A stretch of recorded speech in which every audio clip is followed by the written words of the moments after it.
নিশ্চয়ই তোমার। না রে বাপু না, আমি হলাম গিয়ে গোপাল ভাঁড়।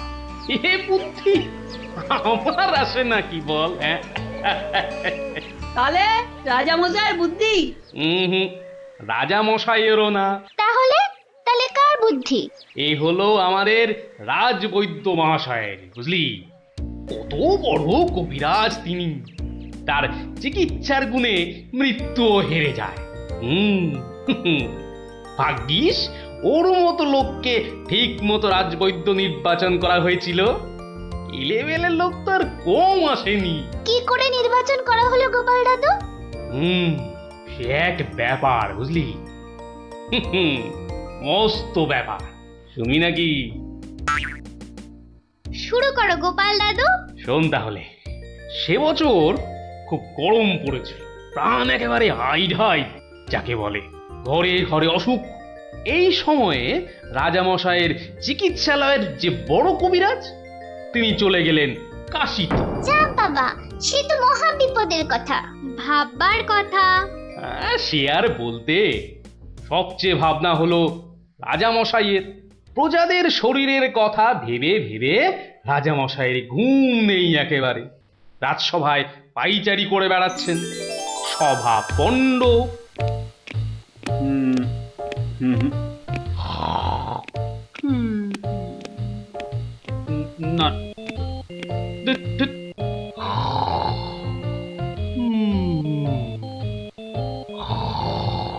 গোপাল! আগে মহারাজ, আপনার মুখ চোখ একেবারে শুকিয়ে গেছে মহারাজ। আপনার এত চিন্তা কিসের বলুন তো? হ্যাঁ, ওই সূর্যকে মেঘে ঢাকলে যেমন সব কিছু অন্ধকার, তেমনি আজ আমাদেরও সেই অবস্থা মহারাজ। তুমি তো ভারী পচা খেদা ভাঁড় হে গোপাল। রাজবৈদ্য কাশি গেছে, দেখেছ কি চিকিৎসার হাল? ভেবে ভেবে কেষ্টচন্দ্র জেগে সারা রাত, অসুখেতে লোকে কাত, চিকিৎসার একই অধঃপাত। দেখো কাণ্ড, এই কথা! তুমি কি এই কথা বলছো গোপাল? অসুখ নামে কুমির এসেছে রাজ্যে, কেটে লম্বা খাল। আরে আপনি থামুন দেখি রাজকবি। দিন রাত্রি তো তেল দিচ্ছেন রাজামশাইকে। কিন্তু বিপদ তো এসে হাজির গোপাল। কবিরাজ হওয়া শক্ত হবে না গোপাল, কিন্তু উপযুক্ত রাজবৈদ্য নির্বাচন করব কিভাবে? তার হাতেই তো সব ভার দিতে হবে। সে তো কম কথা নয়। সত্যি কি যে হবে, রাজবৈদ্য নেই ভাবলেই পেটটা কেমন গুড়ুগুড়ু করছে মহারাজ। বড় ভয়ঙ্কর ব্যাপার। কি করে ঠিক ঠিক রাজবৈদ্য নির্বাচন করব সেই চিন্তাই এখন করছি। রাজামশাই যদি অভয় দেন, তাহলে সবচেয়ে গুণী রাজবৈদ্যকে আমি নির্বাচন করে দেব। তুমি হ্যাঁ, ভাঁড় করবে রাজবৈদ্য নির্বাচন? রাজপণ্ডিত শুনুন শুনুন, কি বলে গোপাল শুনুন। কিম অদ্ভুতং! বামুন হয়ে চাঁদ ধরতে চায়। বামুনং চন্দ্রং ধরিষ্যতি। অদ্ভুতং অদ্ভুতং। কালে কালে কতই হবে, পিঠে পুলির ল্যাজ বেরোবে, বেড়ালের সিংহ যাবে, সিংহ মশাই ঘাস যে খাবে। শুনুন মহারাজ, শুনুন শুনুন, যদি আমি ঠিক ঠিক রাজবৈদ্য বেছে দিতে না পারি, তাহলে আমার এক গালে চুন আর এক গালে কালি মাখিয়ে উল্টো কাঁধায় চড়িয়ে কৃষ্ণনগরে ঘোরাবেন, ঠিক আছে? বেশ বেশ, গোপালের কথায় আমরা রাজি। বলো গোপাল, এবার কি করতে হবে? মহারাজ, ওই মন্ত্রী মশাইকে বলুন দেয়ালে দেয়ালে আপনার ঘোষণা সেঁটে দিতে। আগামী মঙ্গলবার, মানে 7 দিন পরে আপনি এ রাজ্যে বৈদ্যদের ডাকুন। আমি ঠিক লোক বেছে দেব মহারাজ। বেশ, আগামী মঙ্গলবার 7 দিন পর। মন্ত্রী, মহারাজ, করো ঘোষণা, রাজবৈদ্য চাই। যে আজ্ঞে রাজামশাই। তারপর কি হলো গোপাল দাদু? কি হলো? কি আবার হবে? নবদ্বীপ জুড়ে দেয়ালে দেয়ালে সাঁটা হলো রাজবৈদ্য চাই। পরের মঙ্গলবার হই হই কাণ্ড, সবাই চায় রাজবৈদ্য হতে। ময়রা নাপিত নারকোল পাড়িয়ে তারাও সব ছুটলো রাজবৈদ্য হতে। একেবারে 3000 বৈদ্য, বুঝলি? 3000! মহারাজ কৃষ্ণচন্দ্র তো গুণী মানুষ, তিনি 3000 জনের থেকে 3 জনকে বেছে দিলেন। ওদের মধ্যে থেকে বেছে দিতে হবে রাজবৈদ্যকে। 3000 বৈদ্য এসেছিলেন, বেশিরভাগই রদ্দি। অথচ বলছে আমরা সব বদ্যি। আরে চুপ করো না বাপু, রাজামশাইকে বলতে দাও না ভায়া। আমি 3000-এর মধ্যে 3 জনকে বেঁচেছি। এইবার তোমাকে আসল বাছা বাঁচতে হবে, আর ঠিক মতো না হলে এই গালে মাখিবে চুন, ওই গালে কালি, গাধায় চড়িয়া ভাঁড় খাবে গালা গালি। হ্যাঁ, আমি তৈরি আছি কবি মশাই। আপনি কাকে কাকে বেছেছেন মহারাজ? মন্ত্রী মশাই, ডাকুন ওদের, এটা আপনার কর্ম। প্রথম বৈদ্য এসেছেন সেই সুদূর কিষ্কিন্ধা থেকে, নাম শ্রী শ্রীল আয়ু আচার্য দন্তলাবণ্য মহার্ণব। কোথায় কোথায়? আসুন আসুন মহার্ণব মশাই, এগিয়ে আসুন এগিয়ে আসুন। দ্বিতীয় বৈদ্য দ্বিতীয় বৈদ্য এসেছেন অলকাপুর থেকে, ওনার নাম হলো মম নাম পিণ্ডাইকরণ কবিরাজন পুঙ্গবং চরক শাস্ত্রী। দেখো কাণ্ড, এত বড় বড় নাম মনে রাখা ভয়ানক শক্ত বুদ্ধি মশাই। আমি ওনাকে বলবো আচার্য মশাই, আর আপনাকে বলবো শাস্ত্রী মশাই। মন্ত্রী মশাই, এবার তৃতীয় কবিরাজকে ডাকুন। তৃতীয় কবিরাজের নামটা বড় ছোট, শাস্ত্রী নয়, আচার্য নয়, নবদ্বীপের লোক। খুব বয়স হয়েছে। ওর নাম হলো, আমাকে লোকে বলে বুড়ো কবিরাজ। কি কি রোগের চিকিৎসা করেছেন একবার বলে দিন। বলতে গেলে আমি কোনো রোগেরই চিকিৎসা করি না, একদম আকার। অথচ আমায় যদি বলতে বলেন, এক নিঃশ্বাসে ৭৩,০০০ রোগ বলে যাব। হ্যাঁ, ওলাউটো, পেঁজরা, খোস, কাশি, সর্দি গর্মি, তরকা, কম্প, ঝম্প, শ্বেত সার, কত হলো? কে এমন মূর্খ আছে যে গুনবে ভারমশাই? ও যদি ৭৩,০০০ রোগের নাম বলে, আমি বলবো ৮৩ লাখ। সব বড় বড় রোগ, সর্দি কাশির মতো নাতি নাতনি রোগ নয়।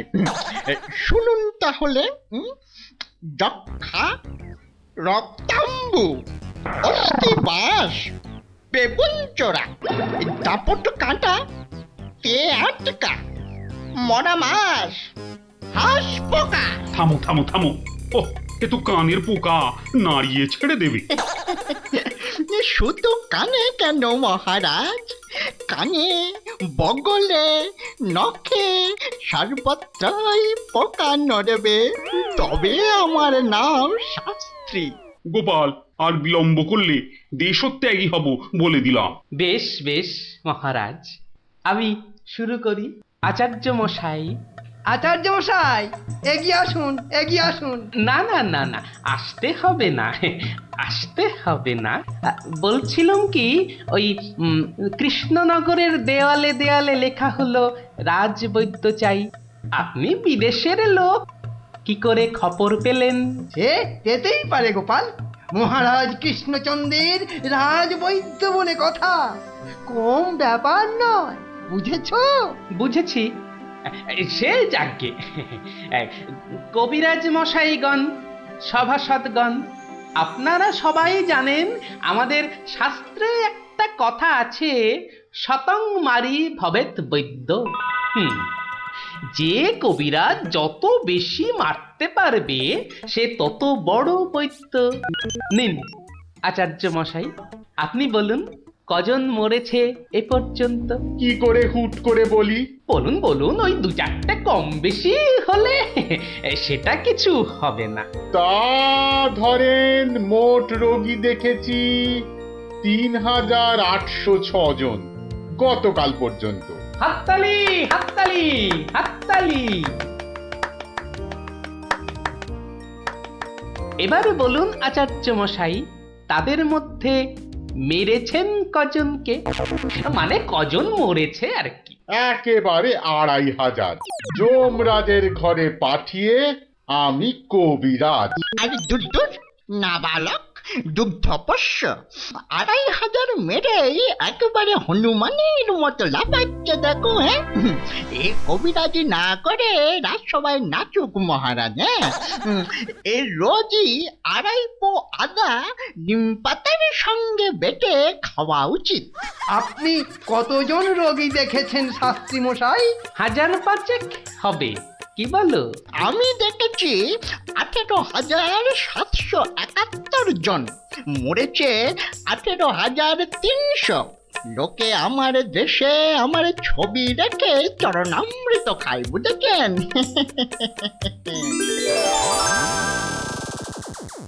বুঝলেন তো? একবার দুজন সৈনিক দৌড়াতে দৌড়াতে এসে থামলো, খবর এনেছে ওরা। তা আমি শক্তি বাড়াবার জন্য একটু শরবত দিলাম। ওরা খেলো? খেলো, ফুলে গেল, পটাং করে ফেটে মরে গেল।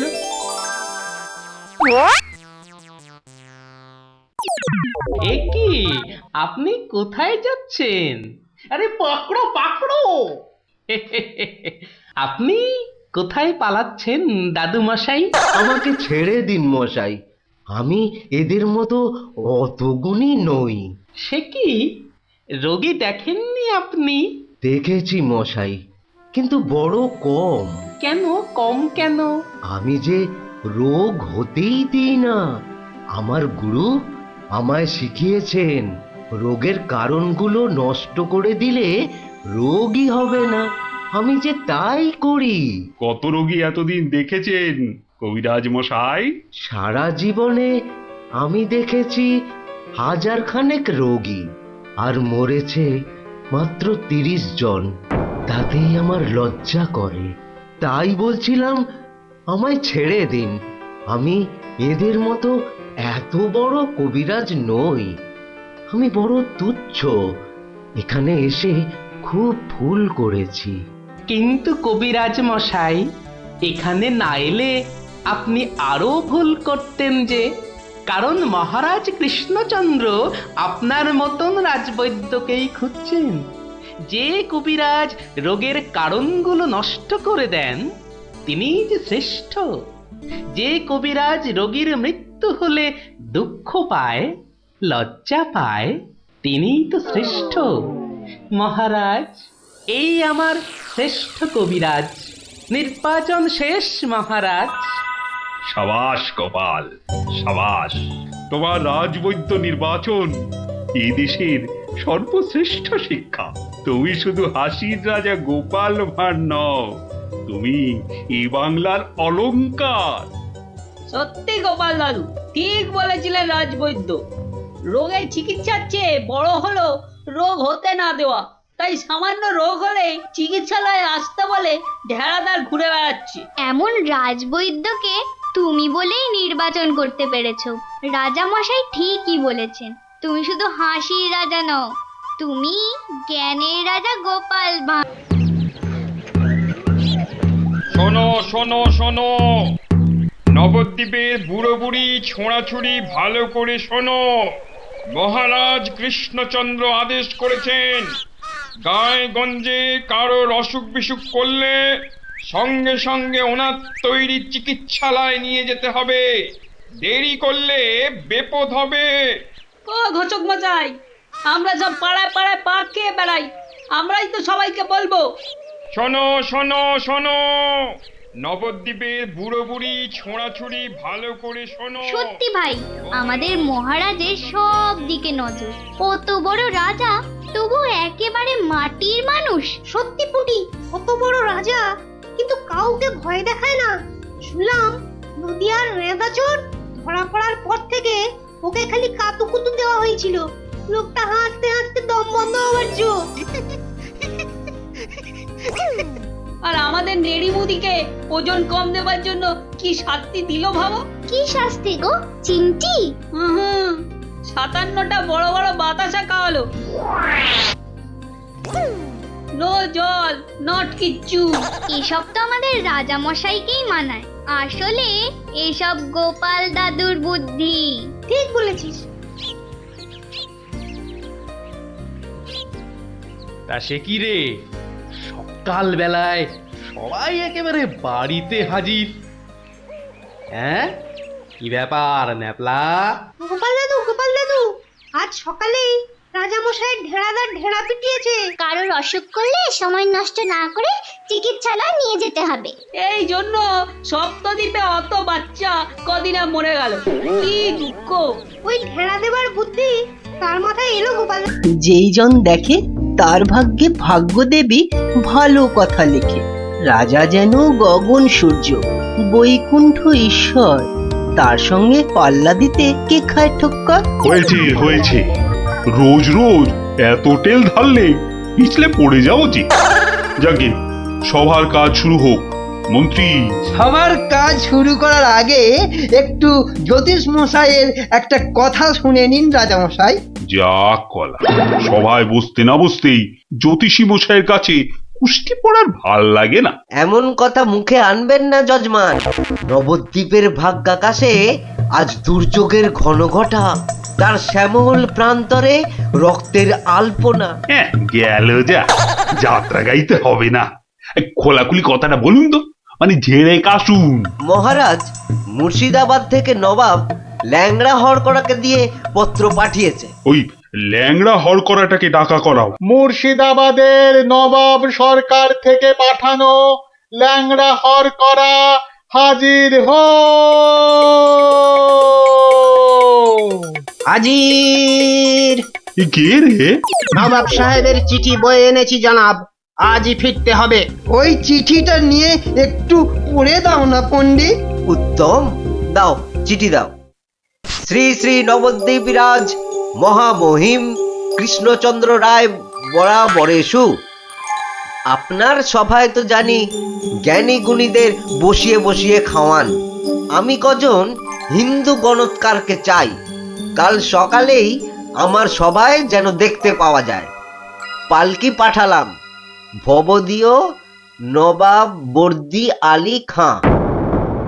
আমি তো ভাগ্য গণনা করি না, একদম ছেড়ে দিয়েছি রাজা মশাই। এই ল্যাংড়া, তুই বাইরে যা দাদা। আমার মনে হয় ওই হরচক্রবর্তী আর পঞ্চানন আগমকে পাঠিয়ে দে। দাবি নেই। হ্যাঁ, বড় নৈবেদ্য খাবার বেলা তুমি জ্যোতিষী, আর এখন এখন তুমি তুলসী পাতা না? হরু যাবে কেন? হরু যাবে কেন? জানিস মহারাজের সঙ্গে নবাব সাহেবের শত্রুতা। আগে মহারাজ, এই হরু আর পঞ্চাকে বাঘের মুখে ঠেলে দেওয়া কি ভালো দেখায়?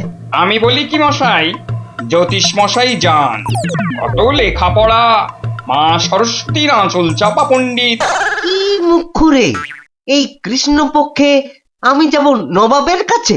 আমি বলছিলাম গণৎকার বলে আমাকেই পাঠিয়ে দিন। ওই নবাবটা আমার 1 নম্বরের শত্রু। জানি গোপাল, জানি। ওই জন্যই তোমাকে পাঠাতে যে বড় ভয় পাই। তুমি কি বলো? আমার মনে হয় মহারাজ, জ্যোতিষী হরু ঠাকুর আর পঞ্চু ঠাকুরকে পাঠিয়ে দিন। নইব মুখ ভাঁড়, বলছি এটা কৃষ্ণপক্ষ। আমি তো আজ কষতেই জানি না। আমি গিয়ে কি করব বলুন? আমি তো কথাই বলতে পারি না। তবু তোমরা 3 জনই যাবে। সেনাপতি, ঘোষণা করো। মহারাজ ঠিক করেছেন। মুর্শিদাবাদের নবাবের সভায় কাল যে 3 জন গণৎকার উপস্থিত হবেন, তারা হলো এই জ্যোতিষী মশাই ও হরু ঠাকুর আর পঞ্চা ঠাকুর। ব্যাস, হাকিম নড়বে, তবু হুকুম নড়বে না।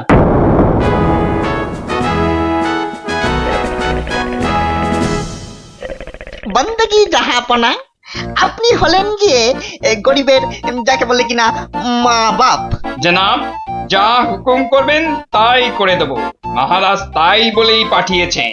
অথচ হুজুর আপনার নসিব গণবার মতো কোনো ক্ষমতাই আমাদের নেই। খামোশ, তাই আমাদের নেই। হুজুরের নসিব গনবা তোরা কে রে? তোরা কে? বেত্তামিজ। কাকে ধরে এনে পাঠালো কৃষ্ণচন্দ্র? জাহান্নামে যাওয়ার জন্য কম্পাক পা বাড়িয়ে দিয়েছে। এতদিনে হুজুর আচ্ছা কসরত করেছেন, ফাঁদে পড়েছে আহাম্মুকটা। খালি পাশ কাটিয়ে পালায়, খালি পাশ কাটিয়ে পালায়। এই পণ্ডিত কটাকে 3টে বাপ জানতে চাই, না বলতে পারলেই শুল। এ উজিরটা কি রে? ফুলে বসিয়ে কি হবে? কয় কয় 20 সাল কয়। জি কয়েল লাগে 20 সাল টোপ্পা। মরে যাব খোদা বন্ধ। ছেলে পিলে সব গাছতলায় গিয়ে বসবে। কেউ জুটবে না জনাব। আমার আবার ভাতে একটু ঘি না পেলে চোয়া ঠেকুর ওঠে। তার চেয়ে 3টে সওয়াল পুছতে বলুন উজির সাহেব। यही मर्द का बात। কি করব হুজুর? ডাঙায় বাঘ আর জলে কুমির। আপনাকে খুশ করে না ফেললে কৃষ্ণচন্দ্র ছাড়বে নাকি? জান কবুল, সওয়াল পুছ করুন। बहुत अच्छा। पहला सवाल, माटिर नीचे की আছে? মাটি আছে। मिट्टी के अंदर में क्या है? দ্বিতীয় প্রশ্ন, পৃথিবীর মাঝখান ঠিক কোন জায়গাটা? আমি তো রাজ সরকারে জরিপ করি না খোদাবান। সত্যি বলছি, আমিও করি না। মাসে তোলার দিব্যি। জরিপের লোক সব আলাদা। এই মা কালীর দিব্যি। तीसरा सवाल, 3 নম্বর প্রশ্ন, পৃথিবীকে এক পাক ঘুরতে গেলে কি করতে হবে? পায়ে হেঁটে। पैदल पैदल। কি মুশকিল, অত হাঁটা যায় নাকি? সাদা সাপটা কথা জানাব, আমাদের বইয়ে এসব সওয়ালের কোনো জবাব নেই। দিন দিন গারদে পাঠিয়ে। क्या तुम जवाब देगा? জি। 3 सवालेर जवाब देगा? बहुत अच्छा। बताओ। আমি একটা জবাবও দিতে পারবো না হুজুর। ফাটকে চালান করে দিন, এর চেয়ে মরা সহজ।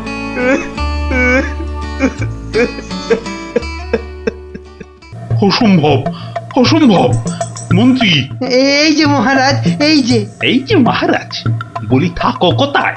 আমি তো আপনার পাশে পাশেই থাকি মহারাজ। প্যাকাটি কোথাকার, এত বড় একটা কাণ্ড হয়ে গেল, তবু হুঁশ নেই। যেন মাথায় পড়িল আকাশ ভেঙে, তবু দিন কাটে খেয়ে ও দে। মন্ত্রী না ষড়যন্ত্রী ভাই, দুষ্টু। বাক্যম অনর্থকম আজীবাজিন কথন বন্ধন। মহারাজের 3 গণৎকারকে নবাব ফাটকে পুড়ে দিল, আর উনি এসছেন অং বং চং করতে। মহারাজ, আমি বলি কি, এই নবাবের নামে একটা পদ্য লিখে পাঠাই। এই যে আমি লিখেও ফেলেছি। তুমি আমার প্রিয় নবাব, তোমায় আমি দিচ্ছি জবাব, বুকটা আমার দুরু দুরু। এটা একটা আস্ত গরু। মহারাজ, সৈন্যবাহিনী নিয়ে গিয়ে একটা যুদ্ধ করে দেখি। তুমি বুদ্ধি ঢেকি, 3টে প্রশ্নের জবাব দিতে পারো না, পাকামো করতে এসেছো। বিজ্ঞানী। মহারাজ, প্রশ্নের উত্তর দিতে পারি, কিন্তু নবাব তো আসলে ঝগড়া বাঁধাতে চাইছেন, কোনো জবাবই যে শুনবেন না। কি সর্বনাশ! তার মানে আবার খাজনা বাড়াবার তালে আছে? হ্যাঁ, তাহলে এখন উপায়? নবদ্বীপের 3 পণ্ডিত নবাবের ফাটকে জীবন কাটাবে। এ মা, ভীষণ লজ্জা করে। লোকে কি বলবে? ম্যাগো, ঠিক যেন ছন্দ ছাড়া পদ্য। মিষ্টি ছাড়া আবার কাঁচাগোল্লা হয় নাকি? কি করে মুখ দেখাবো ভাই? যা। আর একটা কথা বললে তোমাকে 17 ঘরের নামটা মুখস্থ ধরবো। খালি ভাবো, ভাবো এখন কি উপায়। আমি বলছিলাম একটাই উপায় আছে মহারাজ। গোপাল, এখন থামো, হাসি মশকরার সময় নয় এখন। আমি তো জানি মহারাজ, উপায় একটাই। কি উপায়? আপনার রাজপণ্ডিত বলে আমাকে মুর্শিদাবাদে নবাবের দরবারে পাঠিয়ে দিন মহারাজ। বাঁচালং তুমি ভাঁড়, পণ্ডিতের জবাব দিতে দাঁত ভেঙে যাবে। তাহলে আপনাকেই যেতে হবে পণ্ডিত মশাই, ফাটকে থাকতে হবে। এই অসভ্যতা করো না, আমি যাব কি করে? উত্তম, মহারাজ গোপালই যাক। গোপাল বন্ধু, কিচ্ছু ভাববেন না মহারাজ, নবাব যেমন প্রশ্ন করেছেন তেমনি উত্তর দেব মেপে। আপনার 3 গণৎকারকে ফিরিয়ে যদি না আনতে পারি তো আমার নামে গরু পুষবেন মহারাজ, হাতিকা দাঁত, নরৎকা বাত। গোপাল পণ্ডিত দেব চলেছে নবদ্বীপের মাঠ বাজাতে চলেছে কৃষ্ণরাজার নামে পণ্ডিত চলেছে। জয় জয় গোপাল পণ্ডিত দেবের জয়। জয়! নবদ্বীপের হারানো মান বাঁচাবে কে? পণ্ডিত গোপাল, আবার কে? নবদ্বীপের হারানো মান বাঁচাবে কে? পণ্ডিত গোপাল, আবার কে? কি নাম তোমার? আমার আবার নাম? তো নাম তো একটা আছে। তা আছে, সেটাই বলো না। বলতে একটু সময় লাগবে যে, লোকে অত সময় দেয় না। না হয় সময় দেওয়া হবে, আগে নাম। শ্রী শ্রীল শ্রীমন্ত ভট্টি হর বড় ভাঁড় নবদ্বীপ কৃষ্ণ আকাশে। এত বড় নাম? আরেকটু, শর্মা কৃষ্ণনগর ভীষণ মোরগ গর্জন। আর বলতে হবে না, এখনো শেষ হয়নি জানাব। ওই শুনতে গেলে আমি শেষ হয়ে যাব। আরেকটুখানি, পণ্ডিত বোধ বুদ্ধি নাকি কানি? খামোশ, এক গোল্লা সুতোর মতন নামের গোল্লা, খালি প্যাঁচ ছড়াচ্ছে। এ লোকটাকে আবার আনলে কেন? ও কিছু নয়, ও কিছু নয়, আমার পুরাণটা বয়ে এনেছে হুজুর, খুব ভারী। নামা নামা নামা। এই হলো পুরাণ। পুরাণের নাম জানেন? না না না না না, নাম জানা জরুরি নয়। ছোট্ট নাম খোদাবন্দ, আমাদের হিন্দুদের খুব পবিত্র। 3টে সওয়াল করব। জানি জানা, জবাব দিতে না পারলে ফাটকে পচে মরব, আর জবাব দিতে পারলে 100 সোনার মোহর দেবো, আর ওই 3টে গণৎকারকে খালাস। চমৎকার জানাব, এই পুরাণে সব জবাব আছে, এই জন্যই এর নাম খট্টাঙ্গ পুরাণ। খটাস খটাস জবাব দিয়ে দেয়। প্রথম প্রশ্ন, পৃথিবীর ঠিক মাঝখান কোনটা? দ্বিতীয় প্রশ্ন, পৃথিবীতে কিভাবে পায়ে হেঁটে ঘুরে আসতে হয়? তৃতীয়, মাটির একবারে নিচে কি আছে? কি হলো, হবে না তো?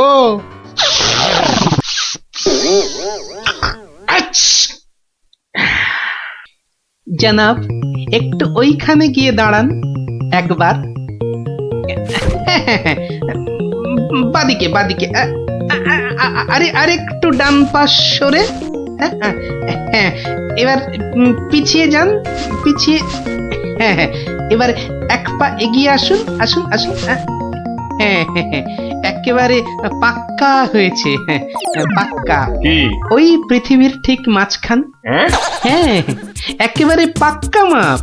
আপনার কত পাকা মাথা, আপনি না হয় মেপে দেখবেন। দ্বিতীয়, একবার জানা, একটু কষ্ট করতে হবে হুজুর। এটা কি হচ্ছে? এটা কি হচ্ছে? গুলবাজ কোথাকার। আগে হুজুর, পৃথিবীর মাঝখানটা ধরে তার চারপাশে ঘোরাই তো বিশ্ব ঘোরা, আর আমাদের নবাবই তো জগৎ হুজুর। বহুত আচ্ছা, क्या बात। लेकिन মাটির নিচে কি আছে? তিসরা। তৃতীয় প্রশ্ন। জানাব এত জ্ঞানী, তবু বলি হুজুর, এক মনে ভেবে দেখুন, এসব কি আমাদের জানতে আছে? লোকে কি বলবে আপনাকে? মানে আমরা হিন্দুরা মারা যাবার পর আমাদের পোড়ানো হয়, ধোঁয়া হয়ে আকাশে চলে যাই, তাই আকাশটা জানি। আপনাদের কবর দেওয়া হয় মাটির নিচে, আপনাদের কত গুপ্ত লুকানো জিনিস সেখানে, ওখানে নজর দিয়ে বলতে পারি কি কি আছে জানাব, মরে গেলেও বলবো না। ঠিক বলেছ, মাটির নিচে কি আছে তা তুমি জানবে কেমন করে? জয় পণ্ডিত, তোমারই জিত, তোমারই জিত। আমার জয় কি বলছেন জানাব? আমরা বলবো জয় খট্টাঙ্গ পুরাণের জয়, জয় নবাব আলীবর্দীর জয়, জয় নবদ্বীপের জয়।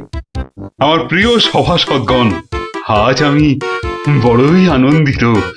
গোপাল গোপাল তার বুদ্ধিতে নবদ্বীপের সম্মান রক্ষা করেছে। সে আমার ভার নয়, আমার আমার বন্ধু, আমার রাজসভার অলংকার।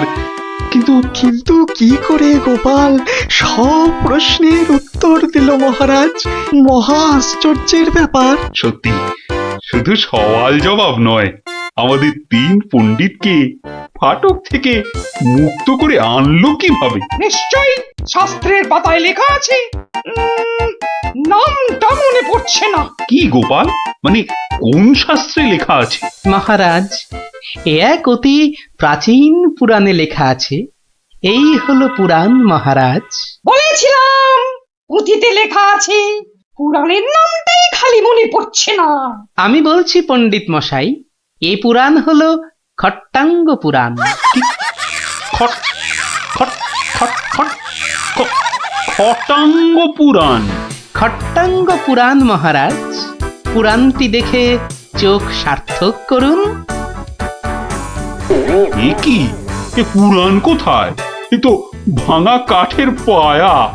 গরিব গোপালের ওটাই খট্টাঙ্গ পুরাণ মহারাজ। নবাব যে বড় সড়ো জিনিস না দেখলে বিশ্বাসই করবেন না। ধন্য ধন্য গোপাল। তোমার বুদ্ধির দাম কিন্তু আমি দিতে পারবো না, তবে আমার গলারই হার তোমাকে পরিয়ে দিচ্ছি। ওটা নিয়ে কি করবেন মহারাজ? খাটের ভাঙা পায়া আমার রাজসভায় রেখে দেব রাজপণ্ডিত। ওই খটাঙ্গ পুরাণ বাঙালির বুদ্ধির সাক্ষী দেবে।